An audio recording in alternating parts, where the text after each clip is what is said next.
ان کے لب رنگی کی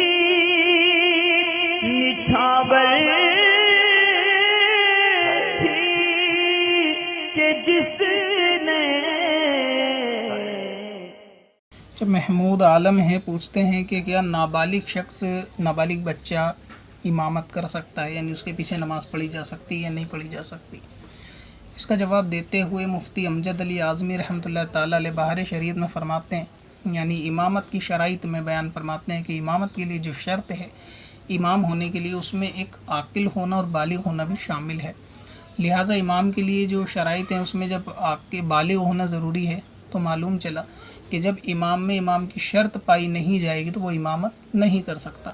لہٰذا نابالغ بچہ کہ جو سمجھ والا بھی ہو، مثلا یہ کہ 12-13 سال کا ہے اور حفظ قرآن اس نے مکمل کر لیا، تو ایسی صورت میں وہ بالغ لوگوں کی امامت نہیں کر سکتا، چاہے وہ حافظ ہو۔ اسی طرح اعلیٰ حضرت امام اہل سنت امام عشق و محبت فتاوی رضویہ شریف میں فرماتے ہیں کہ نابالغ بالغ کی امامت ہمارے ائمہ کے نزدیک نہیں کر سکتا۔ لہٰذا یہ کہ نابالغ کو امام نہیں بنایا جا سکتا، لیکن یہ کہ نابالغ اپنے جیسے بچوں کی امامت کر سکتا ہے، جبکہ یہ امام بننے والا سمجھ والا ہو۔ اسی طرح مفتی امجد علی اعظمی رحمۃ اللہ تعالیٰ علیہ بہار شریعت میں فرماتے ہیں کہ نابالغ کی امامت کے لیے بالغ ہونا شرط نہیں ہے، لہٰذا نابالغ شخص نابالغ بچوں کی بھی امامت کر سکتا ہے، جبکہ امام بننے والا سمجھدار ہو۔ سمجھدار سے مراد یہ ہے کہ بچہ تو نابالغ ہے 12-13 سال کا، لیکن ایسا نہ ہو کہ وہ مذاق کے طور پہ امامت کرتا ہو، اس کو پتہ ہی نہیں ہو میں نماز پڑھا رہا ہوں، کھیل کود اس کو نہ سمجھے، اس میں اتنی صلاحیت عقل ہو، چاہے وہ 13 سال کا ہو یا 14 سال کا، یا قرآن حفظ کر لیا ہو کہ میں جو نماز پڑھا رہا ہوں اس کو نماز پڑھانا آتی ہو، تو اتنی اگر صلاحیت رکھتا ہے تو پھر اپنے جیسے نابالغ بچوں کی، یعنی جو 14-15 سال سے کم کے ہیں،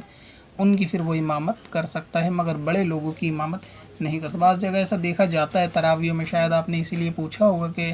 جو حافظ بچوں کو امام بنا دیتے ہیں 12 یا 13 سال کے، 14 سال کے، بہت سی جگہ ایسے سننے میں آتا ہے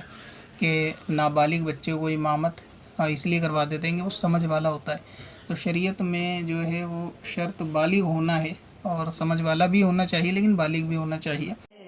پتھر میں حسن لالے پرنوار